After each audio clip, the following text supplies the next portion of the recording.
Mwana sawasawa digital asubuhi tulikuwa tumekupostia kipande cha video ambacho Zuchu alikuwa akiiba nyimbo fulani hivi za kejeli vichambo na vijembe vikimwelekea bana Rita, lakini bana Rita na siku ya leo na yeye ameona asipoe au siku isiweze kuisha hivi. Kwenye Insta story yake kuna posti mbili ambazo amekwisha kuziposti. So posti ya kwanza ilikuwa inasema kwamba bwana unaye unatamba naye ila kumtunzia ndo huwezi na hautoweza maisha yako yote, hata uungane na bikitufe wako na hata uzikiri uchi utaishia kujiliwaza na misamaha ya bure. Nzuri bwana hana baya, hajawahi kukataa utamu kirahisi. Rais na usumbufu uache, simu za usiku usolala, unenepa kujifanya unajua sana mahaba ya kupiga simu, kusumbua watu na starehe zao. Uzuri bwana mwenyewe simu alikuwa anazifunika, sio shida zake. Muda mwingine ananiambia mkatie huyo, akaika emoji za kucheka pale kuonyesha kwamba anamcheka bwana Zuchu. Kwa sababu unajua akirudi kwako anaomba ombi moja tu, dada chupi shaloa, ushasamehewa bwana Yesu. Then akaweka emoji pale za kama kushukuru, alafu akatuma emoji za kucheka kibao.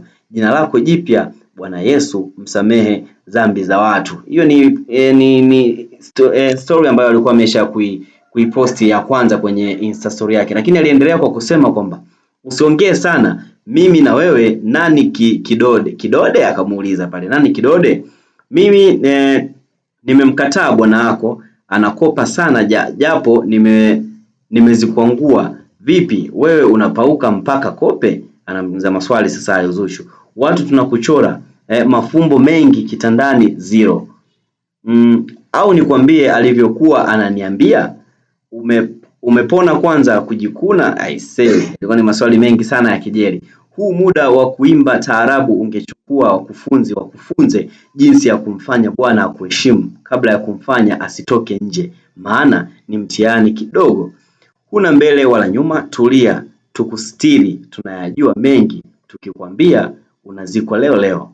Au nimrudishe nimbebe na mimba tukupe mtoto ule, maana ndo kipaji ulichopewa. Mi sio level zako, ulichonishinda ni kuimba tu. Huniwezi uzuri, huniwezi akili, huniwezi utamu.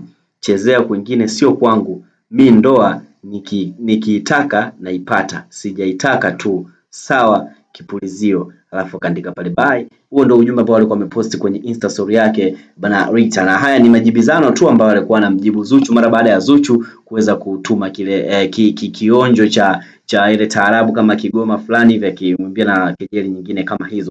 Sisi kama Sawasawa Digital tuko hapa kuweza kukupatia taarifa zile zote ambazo unastahili kuzipata kwa wakati, lakini pia kwa siku husika. Endelea kutufuatia kwenye mitandao yetu yote ya kijamii nikimaanisha Facebook, Instagram pamoja na YouTube. Subscribe channel yetu.